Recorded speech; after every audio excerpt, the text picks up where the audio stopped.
Bueno, estamos transmitiendo en vivo nuevamente. La tendencia es que la tercera es la vencida y estoy convencido de que así es. Así que estamos esperando, porque Instagram está avisando a toda la gente que nos sigue en las redes sociales de Activo Austral para realizar esta gran conversación, la cual estoy seguro que a cada una de las personas que nos ven le va a encantar. Entonces vamos a hablar hoy día sobre conservación desde la reserva elemental. Así que vamos a dejar puesto acá el diálogo tremendo y vamos a estar con una gran paralista que me imagino que a ustedes le va a encantar porque yo también estoy muy encantado con ella. Es Patricia Morales. Así que vamos a dejar puesto acá antes de unirnos. Patricia Morales, el nombre, y la verdad que les va a encantar. Yo estoy fascinado con este live y estoy muy esperanzado de que a ustedes también, por supuesto, les guste. Así que sin más dilación, ya nos Patricia nos acaba de enviar la invitación y solamente comentarles que este va a ser el último live que tenemos respecto a estas conversaciones austral que tienen por objetivo conectarnos con la naturaleza. Así que ya va aquí la conexión. Perfecto, Hola, ¿cómo grande, estás? Ahora un sí. gusto verte. ¿Qué ¡Lo tal? logramos! Lo ¡Lo logramos! logramos. ¿Cómo Así es, andas? lo logramos, eso es bueno. Sí, No sé feliz de cómo tenerte hacer, aquí como mira, te invitada. confieso que no sé cómo hacerlo para que también se vea en mi Instagram, que no estaría de más, pero no sé cómo se hace, pero en fin. Ya está transmitiendo automáticamente de tu red social Ah, también, sí, estamos en ah, conjunto. ya, ok, cool. Sí, Ah, sí, así que me está habías llegándonos dicho a los dos. Caro, una tía, ¿Viste? Se ya, están ok, conectando a las personas. qué entretenido. Maravilloso, ¿no? Yo y me conecté Le anteriormente mando y un tuve que saludo hacer a un mi tía, que relleno. está ahí, a la tía Soledad, que hace tiempo que no la veo, entonces le mando un beso. Oh, maravilloso, ¿viste? Incluso con saludos incluidos Sí. tenemos acá. Así que estupendo, ¿no? Patricia y yo estoy encantado cuando le hablé con Natalie para poder tener este live y me dijeron que venías tú, estaba pero Sí, feliz. sí. Así que, bueno, la verdad que para poner un poquito en contexto el por qué estamos haciendo este ciclo de charlas austral, es básicamente para conectar a las personas con la naturaleza y qué mejor con gente como tú, que tiene vasta experiencia y que trabaja, por supuesto, en esta dinámica. Mira, Chile Carlos dice, hola Patricio, Carlos Salazar, te mandan ahí saludos, Hola, veo que Carlos, llegaste ¿cómo estás? Qué gusto verte, sí. con fanaticada llegó acá la Patricia, nada de Sí. cosas. Sí, actualmente vamos a ver que hace una presentación. Y bueno, me presento, yo soy Rafael Sotomayor, soy director de Fundación Biosferanía, trabajo también en las comunicaciones de Activo Austral, en donde nos dedicamos a conservar distintos sectores, por supuesto, y conectar a la gente con la naturaleza desde distintas perspectivas de la educación, sobre todo inclusivas también. Así que, bueno, sin más dilación, te presento, Patricia, tengo el agrado de presentarte. Patricia es gerente general de la filantropía Cortés Solari, de una gran y querida amiga de la Fran, que trabaja, por supuesto, dándolo todo para proteger nuestra naturaleza, y es como la oveja verde, siempre me dice eso. Así que me encanta, la verdad que le tengo mucho cariño, admiro mucho la labor que realiza. Sí. Y bueno, creo que quién mejor para hacerle justicia a presentarse que tú misma. Así que si nos pudieras decir un poquito de ti, sobre cuál es tu labor dentro de esta gran red de organizaciones, te lo agradeceremos muchísimo, Patricia. Y bueno, y de antemano, decirte que estamos encantados de tenerte aquí conectada. Bueno, antes que nada, muchas gracias por la invitación. Efectivamente, soy gerente general de Filantropía Cortés Solaris y economista de formación. Filantropía Cortés Solaris es un proyecto filantrópico que tiene ya unos 20 años en Chile y que promueve el desarrollo integral y sostenible a través de la ciencia, la educación y la conservación.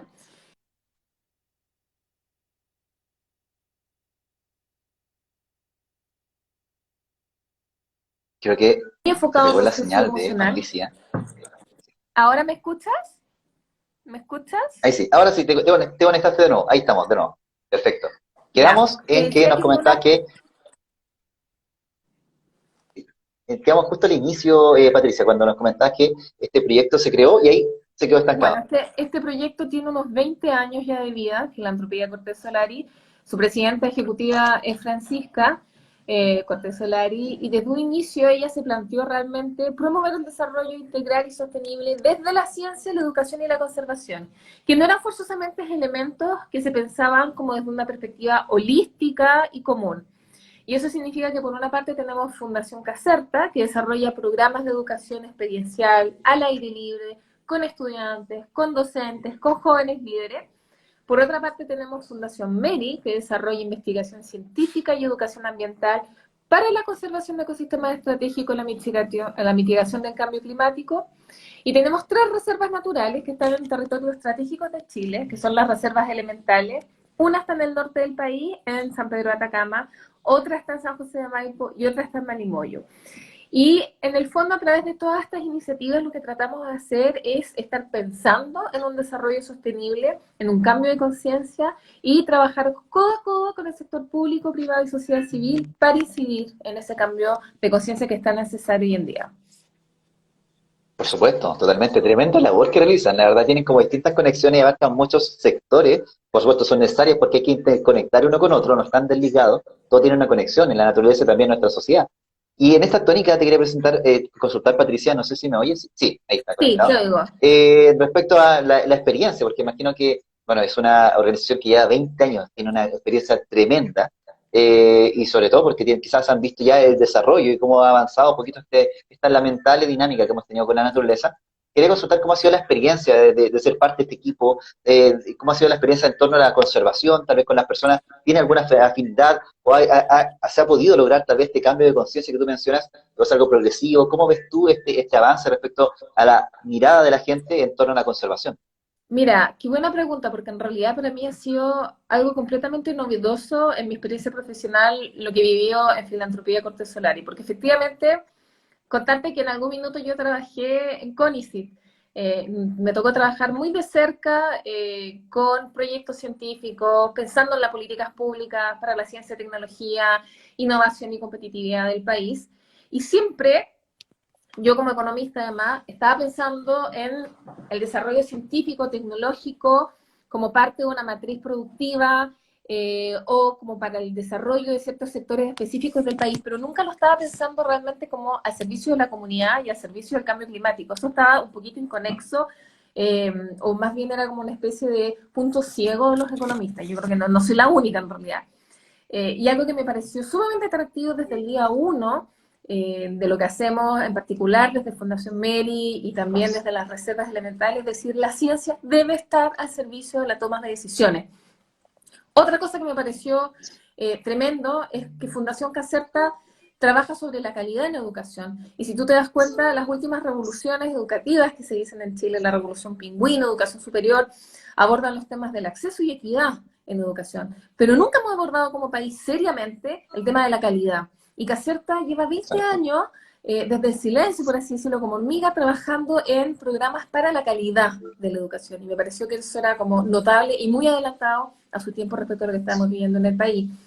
Y tercero, también lo que me fascina de lo que trabajamos en las reservas elementales es esta idea de que es un absurdo considerar que el cambio climático es algo que responde a una cartera ministerial como si fuera únicamente un tema ecológico. El cambio climático es un tema económico, social, cultural, ambiental, y hay que abordarlo desde esas cuatro dimensiones. Entonces, lo que nosotros tratamos de hacer en estos cuatro territorios, por así decirlo, es implementar este modelo de conservación y ojalá que sea replicable. Estudiamos cuáles son las especies amenazadas, por ejemplo, en San Pedro de Atacama, o los ecosistemas amenazados, los estudiamos con científicos asociados a MEDI, las reservas se vinculan con sus comunidades, tratamos de proponer ejercicios de desarrollo sostenible con diferentes grados de éxito, por cierto, sí, todo es un camino de éxito y Claro. de error. Entonces, esa, yo te diría, multiplicidad de factores, esa capacidad de ver más allá de una sola dimensión, y yo creo que ese es un sello muy de Francisca, en definitiva, de nuestra fundadora, es lo que me llamó mucho la atención del proyecto, que lo vuelve muy desafiante, muy real, muy moderno también. Yo también considero lo mismo, la verdad que la misma impresión tengo. Creo que dentro de este aspecto me gusta mucho esta transversalidad que tienen ustedes, ¿cierto? Que trabajan de distintos sectores, con distintas disciplinas y abarcando, por supuesto, distintos fenómenos. Y esta visión estratégica que usted tiene, especialmente de buscar algún entorno, ver, por supuesto, la especie amenazada y desarrollar algún programa de eso en torno a la educación, que es un eje importantísimo. Ya lo mencionabas tú, ¿cierto? Sin ir más lejos, muchas veces pasa el tema que se habla sobre otras características puntuales de la educación, pero no la calidad, que es importantísima. En eso mismo quería consultarte. ¿Cuáles crees tú que son los desafíos? Porque evidentemente este tipo de planes, este tipo de, no sé, rupturista, por llamarlo de una manera, ¿cierto? Que tratan de cambiar la forma en que estamos haciendo la economía, la educación, o cómo nos articulamos como sociedad respecto a este gran desafío climático que tenemos por delante. ¿Cuáles crees tú que son los desafíos principales que tenemos, tal vez no el análisis mundial, sino que acá en nuestro país, en torno a la conservación, desde la dinámica que están generando ustedes ahora? No sé, tal vez la sociedad civil, tal vez las mismas, quizás algunas políticas de gobierno, voluntades en general. ¿Cuáles podría identificar que son al sol de hoy, digamos, estos desafíos? Es una pregunta difícil y compleja, que tiene varias respuestas. Yo creo que una manera de responder sería como distinguir el qué queremos hacer y otra el cómo lo vamos a hacer y cuándo. Si tú me preguntas, obviamente también acá te aconsejo como economista, ¿qué hay que hacer? Yo te diría, hay que pensar, repensar el modelo de desarrollo que tiene Chile. Chile no es un país cualquiera. Nosotros siempre decimos esto desde las distintas áreas de filantropía Corte Solari. Chile es un laboratorio natural. Mi padre siempre decía que Chile empieza en Noruega y termina en el Chad, en Europa. Cuando uno lo dice es un extranjero y le dice, hazte cuenta un país de 4.500 kilómetros de largo que termina en Noruega y termina en el Chad y tiene todos esos distintos sistemas de biodiversidad, ecosistemas, excepto el tropical.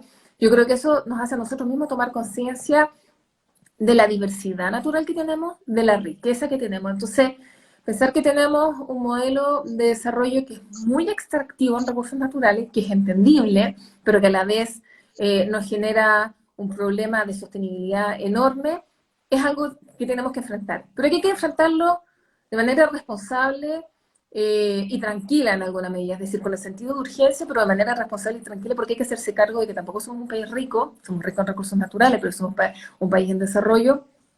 Y el punto es cómo transitamos hacia una matriz productiva que sea limpia y que nos permita, en el fondo, garantizar conservación. Y yo creo que ahí hay otro tema que hay que abordar también, y es que estamos al debe respecto a cuál es la comprensión real que tenemos de nuestros ecosistemas. Yo, cuando entré a filantropía, aprendí que el mar y los océanos no eran solo, ¿cómo decirte?, playas o lugares para hacer buceo.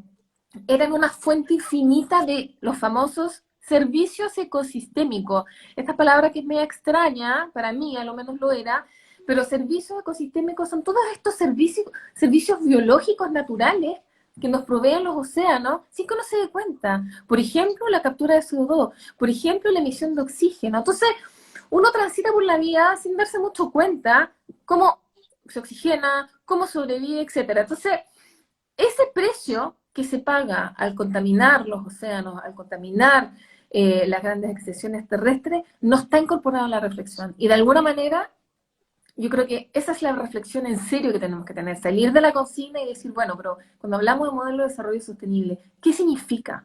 No solo significa que estamos condicionando los recursos de nuestros hijos y nuestros nietos y por tanto la sostenibilidad futura, sino que también significa que somos profundamente ignorantes en cuanto a nuestra capacidad de entender estos famosos servicios que nos generan los ecosistemas. Desde Meri te pongo un ejemplo. Tenemos un proyecto que a mí me fascina que se llama Blue Body Initiative, donde estamos tratando de proteger a las ballenas azules del Golfo de Corcovado, porque una ballena captura 33 toneladas de CO2, que es el equivalente a 1.500 árboles, ¿vale? Entonces, cuando una ballena vara, es dramático en términos de captura de CO2 y de cambio climático. Y ahí estamos con un grupo de economistas que plantean, ¿qué pasaría si el Estado decreta que la ballena, todo el tipo de ballenas son bienes públicos? Y entonces habría que protegerlas, cuidarlas, porque si alguien choca contra una ballena sería como un delito público. ¿Por qué? Porque la ballena está generando un servicio salud para el país. Y ese servicio salud no solo tiene un valor sanitario, también tiene un valor económico. Entonces, yo sé que es una discusión árida, que a veces es compleja abordar, pero estoy segura que el punto acá central es cómo repensamos el modelo de desarrollo país que tenemos y luego cómo lo vamos a hacer, es todo junto. Ahí yo soy una convencida, esto no es unos, no otros, es todo junto. Yo creo que ya está archi demostrado que no hay ninguna manera de hacer cambio si no están, por una parte, consensuados a nivel comunitario, ciudadano, y por otra parte, si realmente los tomadores de decisión, los líderes, se están poniendo la camiseta. Entonces ahí tiene que haber una alianza entre sector público, privado y sociedad civil. Creo que lo que está pasando en Chile es bien histórico y es súper interesante. Y hoy más que nunca se requieren puentes, dialogar y encontrar zonas en las cuales uno pueda realmente llevar adelante esa conversación. Tremenda respuesta, me encantó Patricia, la verdad que, bueno, estaba esperando eso, quería tener un diálogo contigo precisamente por tu capacidad de análisis, ya te escuchaba en algunos otros lugares, por cierto, y bueno, como buen profesor, creo que comparto tu visión respecto a un punto en particular, todo el análisis también lo comparto, pero que muchas veces es uno de los grandes desafíos que tenemos precisamente es la ignorancia, no viendo la ignorancia como una forma de calificativo peyorativo, no, sino que muchas veces ignoramos cosas, ignoramos fenómenos. Lo que tú mencionas, o sea, que una máquina tiene este impacto a nivel ecosistémico, que tiene estos servicios, como tú decías, que nos entrega, pero solamente por vivir, no es por nosotros, sino que por mantener su vida. Y que protegerla, evidentemente, tendría este impacto positivo en nuestro ecosistema. Es maravilloso, pero creo que suele ocurrir que en el currículo tradicional, ¿cierto? La forma que tenemos tradicional de enseñanza, no hay mucha información relativa a esto. Y tenemos quizás, nos falta un poco de innovación, como tú mencionabas, falta ciencia, falta distintas cosas que tienen que sí o sí desarrollarse. Pero yo soy convencido como tú de que finalmente esto nos compete a todos y precisamente tenemos que establecer puentes de diálogo entre distintos aspectos como que tenemos en la sociedad para poder lograrlo. Y hablando de ignorancia, que todos tenemos, no pasa nada, es normal, pero lo importante es no mantenerse en ese estado, ¿cierto? Ir transitando un poquito en distintos niveles de conciencia. Me gustaría preguntarte respecto a la reserva elemental. Ya tú mencionabas ya un poquito, hiciste un breve reseña al inicio, que son distintos, son tres, ¿cierto? Que tienen apostada en distintos lugares. En lo personal, yo vivo acá cerca de San José de Maipo, entonces me interesa muchísimo la Licandes, y te quería consultar, porque entiendo que son espacios, evidentemente, que están destinados a la conservación, pero también me comenzaba un poquito la Fran, que realizan educación en torno a este espacio. Entonces, ya vi, hago un pequeño spoiler, un documento hermoso que me gustaría recomendar al final, que subieron, tienen en las redes sociales una guía estupenda, pero ahí dejémoslo para que las personas que se queden hasta el final tengan esa recomendación. Pero ¿cómo abordan ustedes la educación desde estos espacios que están conservando también? Y si es así, yo entiendo que están haciéndolo, ¿tienen contemplado la educación en el aspecto quizás inclusivo o es algo que van a ir desarrollando en el tiempo? A ver, cuando nosotros nos planteamos hacer conservación, estuvimos primero analizando qué entendíamos por conservación, porque de nuevo, nos parecía que la conservación no podía traducirse en cerrar un parque o un territorio y evitar que se queme, hazte cuenta, sino que realmente era involucrar a la comunidad, trabajar con la comunidad de manera activa al servicio de la conservación o restauración, dependiendo de los territorios. En el caso de las reservas elementales, entonces empezamos a adoptar este modelo de conservación efectiva que se basa en los estándares abiertos. ¿Y qué nos dice ese modelo? Nos dice, bueno, lo primero es trabajar en 4 dimensiones, ambiental, social, cultural y económica. En la ambiental, entonces, las reservas tienen un plan de conservación que identifica las especies bajo amenaza. Ballena azul, en Melimoyo, que es la Patagonia Norte, en Licandes tenemos al cóndor, el sistema hídrico, los bosques, etcétera, y otros tanto en el norte. Luego, la dimensión social, efectivamente desarrollamos muchos programas educativos integrales, programas educativos ambientales. Y ahí de lo que tratamos, ahí depende un poco el enfoque. Los programas de educación ambiental lo que buscan es sensibilizar a estudiantes o adultos, a familias, comunidades, también a autoridades a veces, también hemos trabajado con la Armada en el sur de Chile, sobre los ecosistemas, los servicios ecosistémicos. Ahí depende, tenemos un programa de educación ambiental en agua, el programa de educación ambiental en cetáceos, son como distintas temáticas asociadas a esta especie. Y los programas de educación integral lo que buscan es avanzar hacia un desarrollo individual y colectivo. Porque efectivamente nosotros desde Fundación Caserta y en realidad desde todo Filantropía trabajamos en base a un modelo, un marco conceptual que se llama el Mapa de Desarrollo Humano. Y el Mapa de Desarrollo Humano parte de la base que el ser no es unidimensional. Y eso todos lo sabemos, pero sin embargo no se aplica a diario. Pareciera ser que todos somos unidimensionales y que somos solo razón, cuando en realidad todos sabemos que somos emoción, cuerpo, mente y espíritu. Entonces, trabajamos un modelo de educación que parte de la base de reconocer que somos esa multidimensionalidad y que por tanto el crecimiento y el proceso de formación tiene que ocurrir en simultáneo y espíritu. Y que a la medida que tú te vas desarrollando como individuo a nivel persona, digamos, entonces también uno va generando un desarrollo colectivo.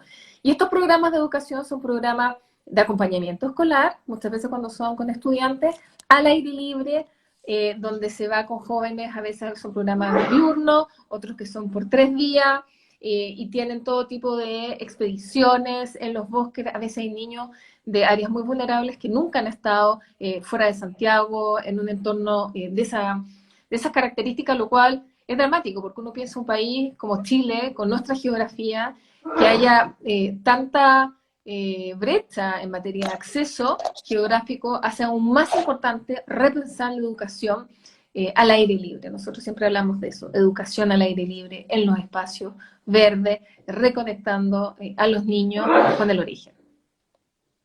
Qué maravilla, qué maravilla. Bueno, en lo personal hemos trabajado nosotros haciendo distintos planes educacionales en distintos sectores. Trabajamos en Puente Alto, en San José de Maipo, en La Pintana, hemos trabajado en distintos sectores, como tú bien mencionabas, bastante vulnerables, donde es muy necesario este tópico, el desarrollo, no dejarlos de lado, ¿cierto? Es importantísimo llevar esta temática.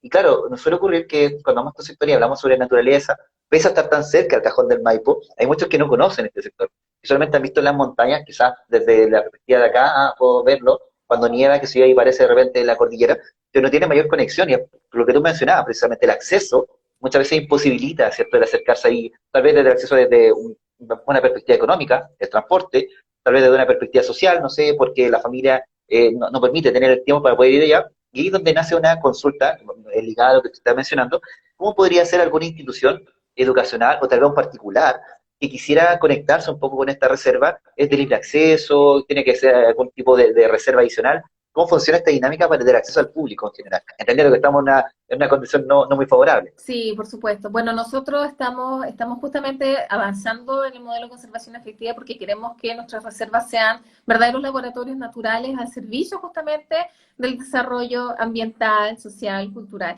Y para eso, bueno, si son escuelas, trabajamos desde Fundación Coserta llevando a niños, a profesores pre-COVID, digamos. Entonces ahí la manera es contactarse directamente con Fundación Caserta, cuyo web es www.caserta.cl. Luego, para todo lo que tenga que ver con investigaciones científicas, corredores biológicos, trabajar con las especies, etcétera, también está Fundación Meri, pero lo lógico sería entrar entonces en contacto con directamente la Administración de Reserva Elemental, y ahí les paso la web que es www.reservaelemental.cl, y ahí se pueden acordar visitas a las reservas temáticas en función de los objetivos y los deseos. Estamos generando también programas de voluntariado, para hacer voluntariado ya sea científico, voluntariado ya sea educativo, voluntariado también urbanistas asociados a senderos, etcétera. Entonces, se vienen muchos programas bastante interesantes. El equipo también de reserva está creciendo. Acaba de asumir ahora su nuevo director ejecutivo, que es Eugenio Rengifo. Entonces, por ahí algunos lo conocerán, conservacionista, también es un gran conservacionista. Tremendo. Entonces, sí, absolutamente, está súper abierta en los parques para todas las visitas, y el llamado es a que se conecten, nos contacten, cualquier cosa por redes sociales también. Genial, qué maravilloso, me encanta esto, me encanta que tengas tanta información, es que tú manejas como un poco de todo, todas las organizaciones las tienes como bien identificadas y eso es maravilloso. Consultarte también respecto a, bueno, ya sabemos que estamos en esta crisis climática, este informe que reveló el IPCC hace un poquito tiempo atrás, hace unas 2 semanas atrás, que nos fue muy esperanzador, ¿cierto? Todas las organizaciones, la sociedad civil, el sector político, todos reaccionamos, y me incluyo, ¿cierto? De manera un poco preocupada, no alarmada, pero preocupada al inicio, y claro, ahora viene por supuesto el ocuparse. Y dentro de esa ocupación, por supuesto, tenemos que hacerlo, como tú bien lo mencionabas, tanto desde el aspecto civil, ciudadano, la ONG, todos tenemos que trabajar, como tú bien mencionabas, estableciendo puentes de diálogo y avanzando en torno a esto. Y acá me gustaría hacerte una pregunta, pero está ligada también a la conservación. ¿Cuál crees tú que es la importancia actualmente, considerando el panorama geopolítico, social, ambiental, que tiene la conservación respecto a este gran desafío, que precisamente es problemática climática que tenemos actualmente? ¿Crees tú que es una buena herramienta actualmente, o quizás le falta acabar o mejorar en algunos aspectos? Y si es así, ¿en cuáles sería ideal ir avanzando en torno a la conservación? Te agradezco tu pregunta, porque en realidad creo que parte del problema es que la conservación se siente como algo, ¿cómo decirte? Como si uno tuviese un jardín un pequeño jardín botánico, como una cosa media boutique, de impacto cero. No sé, de hecho, nosotros mismos nos damos cuenta en el equipo de reserva que tenemos que primero hacer un gran ejercicio de explicar que la conservación es una herramienta directa, efectiva, si no la más efectiva, para combatir el cambio climático, que dicho sea de paso es una alarma enorme. O sea, ya se prevé que van a haber más de 100 millones de personas en situación de pobreza acá en 2030. Ya tenemos los resultados de lo que es una pandemia como esta, que entre otras cosas también tiene que ver con cruces de ecosistemas indebidos, por así decirlo. Ya tenemos las consecuencias de la crisis de seguridad alimentaria, de la crisis hídrica. Hoy día mismo salían los diarios las regiones que van a entrar en alerta por crisis hídrica y las consecuencias económicas que tiene eso para el sector agrícola en Chile y también para el tema del empleo. Entonces, No asociar eso es un problema de conocimiento. Y de ahí la necesidad de explicar qué es lo que es la conservación. La conservación es primero monitorear el territorio científicamente, ver cómo va avanzando en el fondo la situación, poner la ciencia en la mitad y no pasarnos al rollo de decir, no, si esto no es tan grave. No, a ver, hagamos un ejercicio de seriedad. Si el IPCC, que es el Panel Intergubernamental de Naciones Unidas para el Cambio Climático, que reúne a más de 130 científicos de todo el mundo, de todos los países de Naciones Unidas. O sea, no es como científicos que salen de no sé a dónde. Aprovecho de saludar a Maisa Rojas, que es una de las principales científicas del IPCC, que es chilena, dicho sea de paso. Ellos nos van diciendo, ojo, no vamos a llegar a la meta que nos habíamos impuesto, que ya era una meta terrible de dañina, que era un calentamiento global de 1.5. Eso significa que los costos los estamos pagando en presente, no en futuro, en presente. Ya, ¿qué hacemos? En la dimensión ambiental, monitorear las especies, monitorear los ecosistemas y ver cómo va empeorando o mejorando según las acciones que tomemos. En la dimensión social, trabajar con las comunidades que se ven afectadas por el cambio climático y trabajar con las comunidades también para ponerlas en conciencia de esto. Pero ¿qué hacemos también en la dimensión económica? Y ahí te vuelvo a decir, cuando hablamos de planes de descarbonización a 30 años, la verdad es que cualquier científico te va a decir, mira, haz lo que quieras, pero no tenemos 30 años. Entonces, llega un punto donde nos tire el elástico, pero hay que ponerse los pantalones. Y la verdad es que estamos en ese punto. Entonces, ok, no sirve de nada tampoco gritar al SOS, pero sí, muy en serio, tomarse el tema y ver cómo lo vamos a resolver entre economistas, entre abogados, entre la comunidad, entre sociólogos, entre biólogos, científicos, todos juntos. Exacto, no podría estar más de acuerdo. Yo creo que la tónica es unirnos para no hundirnos, creo yo. Es súper importante entender ese concepto y de ahí, por supuesto, establecer cuáles van a ser los patrones, el camino, definirlo, por supuesto, desde la mirada científica que tú ya mencionabas, que es la mirada más racional, ¿cierto? Se toma evidencia que se data de hace muchísimo tiempo, el mismo informe generado hace poquito tiempo atrás, hace 2 semanas atrás. O sea, fue un estudio tremendo, más de 14.000 estudios, más de 1.400 proyectos. Es un compendio muy bien acabado sobre, bueno, cómo el estado actual y cómo estamos proyectando. Entonces, dicho sea de paso, si quieren leerlo, también está montado en nuestra web de Activo Austral. Bueno, pueden verlo también, por supuesto, en distintas organizaciones que lo tienen por ahí. Y, bueno, comentarte, querida Patricia, que estamos acabando. Hoy se me pasó demasiado rápido el tiempo. Un Agradezco mucho la gusto. conversación. Pero me gustaría decirte primero dos cositas. La primera, bueno, tres en realidad. La primera es agradecer tu tiempo. Yo sé que estás con muchas cosas, siempre eres una mujer muy ocupada, así que agradezco mucho que tomar el tiempo para poder finalmente llevarnos este conocimiento que es importantísimo de todas las actividades que están realizando desde Filantropía Cortés Solari. Y me gustaría, lo segundo, estaba viendo, antes de la despedida por supuesto, que generaron un documento, un libro, que de alguna forma lleva a conectar a las personas con la naturaleza también y pueden descargarlo, entiendo, desde las mismas redes sociales. Yo estaba curioseando hace un momento atrás, también estaba viéndolo desde la página que tienen ustedes también de la Reserva Elemental, que tienen material, dicho sea de paso, maravilloso. En la solapa tienen distintos sectores donde introducirse, y hay precisamente en la parte superior programas y documentos. Pinchan Sí. ahí y tienen pero una guía didáctica de cetáceos, de agua, conservación efectiva para el desarrollo sostenible, que fue lo último que te están subiendo. Qué bueno Y que lo bueno, y dijiste.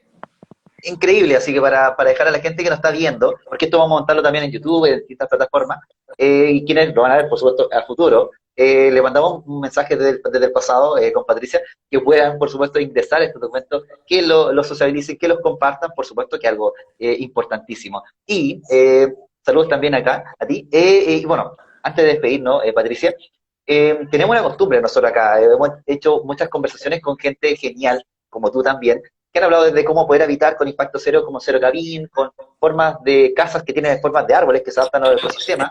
Hemos hablado también con organizaciones que trabajan realizando islas de conservación simbiótica con la técnica Miyawaki, con gente genial. Todos, al terminar el live, como en este caso con tu persona, nos dejan una recomendación con cariño para que nos ayude a conectarnos con la naturaleza. Entonces, puede ser una recomendación de un libro, un documental que tal vez te haya hecho a ti sentido, te haya hecho este clic de amor con la naturaleza, una película, una frase, un poema, lo que tú quieras dedicar a la persona que nos está viendo ahora, para que hemos puesto acá también como una recomendación, que, dicho sea de paso, puede servir para generar este amor, esta aproximación que es tan necesaria. Yo, bueno, primero agradecerte la invitación, que ha sido muy interesante, saludar a todos los que nos han acompañado, saludar a la Panchicón, que la adoro ahí, y a Eugenio también que nos saludó.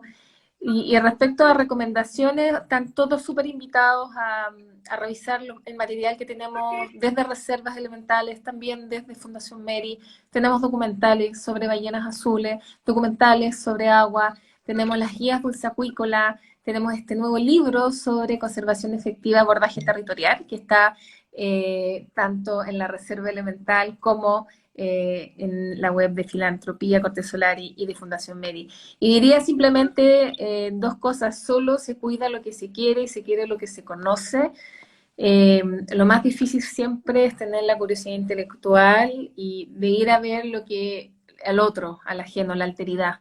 Y es curioso porque siendo Chile un país que tiene tanta alteridad geográfica, de alguna manera a nosotros mismos nos cuesta salir de nuestra propia alteridad. Entonces yo diría eso, hay que salir, yo soy muy del sur, pero con este trabajo que me encanta, me ha tocado ir al norte y he descubierto un país maravilloso. Hay que conocer Chile, Chile es un país maravilloso y yo lo siento en la entraña. Entonces creo que también la conservación tiene que ver con querer su país, cuidar a su país, cuidarse uno. Eso. Y saludos desde Qué Frutillar, maravilla. sí. Qué maravilla de recomendación. Me gusta mucho eso. Desde, por supuesto, lo conceptual, realmente tangible, pero también desde lo experiencial. Así que me quedo con eso, en el corazón también lo compartimos con la gente. Y bueno, solamente también dejarle invitado a que, bueno, vean toda la serie de conversaciones que hemos tenido acá. Esta es la última que hemos tenido y me alegra mucho haber terminado estas conversaciones contigo, Patricia, me siento honrado de hacerlo. Y bueno, dejarle invitado a que vean los proyectos que tenemos como Activo Austral, que queremos cambiar no solo esta concepción que muchas veces tiene muy mala fama la inmobiliaria, y nosotros quisimos cambiar eso, y todos los sectores que se venden con el derecho real a la conservación, para que todos puedan ser como los mini Douglas Tompkins en distintos sectores, por supuesto, entendiendo que el derecho real a la conservación es una herramienta efectiva y la conservación, como bien lo decía Patricia, es algo necesario, y no solamente quizás personas que tienen gran poder adquisitivo pueden hacerlo, sino que ONG, organizaciones, todas las personas podemos sumarnos a este gran buque importantísimo. Así que gracias, Patricia, nuevamente por compartir el espacio. Espero verte en otros espacios también de diálogo en Igualmente, temáticas socioambientales. muchísimas Así que gracias. un gusto. Un abrazo, saludos a Que todos. esté muy bien. Gracias por todo. Cuídate, chao. Chao.